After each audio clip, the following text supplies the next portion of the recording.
Fascist সরকার পতনের পর আমাদের সকলেরই চাওয়া ছিল বিশ্ববিদ্যালয়ে একটা সুন্দর পরিবেশ তৈরি হোক।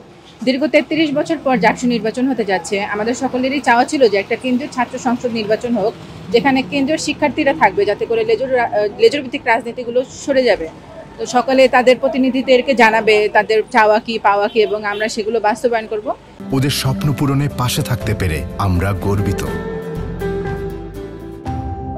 সেই লক্ষ্যে হচ্ছে 11 সেপ্টেম্বর জাকসু নির্বাচন। প্রার্থী হিসেবে এমন কাউকেই চাই যারা শিক্ষা ও গবেষণার ক্ষেত্রে বিশ্ববিদ্যালয়ে ভূমিকা রাখতে পারবে। ছাত্র সংগঠন প্রভাব খাটাতে পারে এরকম কোনো আশঙ্কা আমরা এখনো দেখিনি।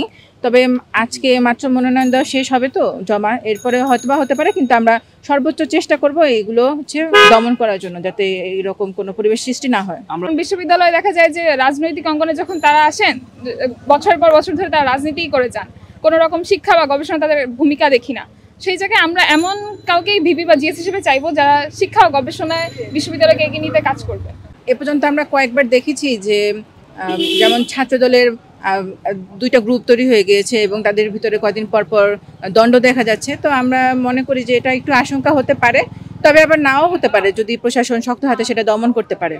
সেনাবাহিনী মোতায়েন বিষয়টা আমরা অনেক ভালোভাবেই দেখছি, কারণ যাতে ব্যালট পেপারে যাতে কোনো সমস্যা না হতে পারে বা নির্বাচনে যেন কোনো মানে ভেজাল বা দুর্নীতি না হতে না পারে, সেজন্য হচ্ছে সেনা মোতায়েন হলে আমরা মনে করি যে এটা অনেক ভালো হবে এবং সকলের জন্যই, এবং একটা সুষ্ঠু নির্বাচনে তারা সাহায্য করবে আমাদেরকে।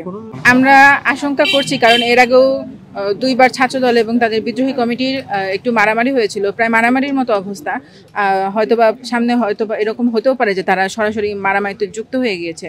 তো সেক্ষেত্রে এখন যেহেতু জাকসু অনেকটা এগিয়ে গিয়েছে, যেমন হল সংসদেরও সবাই ফর্ম তুলে ফেলছে, তো আশা করি এই জিনিসটা হলেও শিক্ষার্থীরা আর এটা মেনে নিবে না। শিক্ষার্থীরা এখন অনেকটা এগিয়ে গেছে জাকসুর দিকে, তো তারা এটা কোনোভাবেই মেনে নিবে না, এরকম আশঙ্কা তৈরি হলো।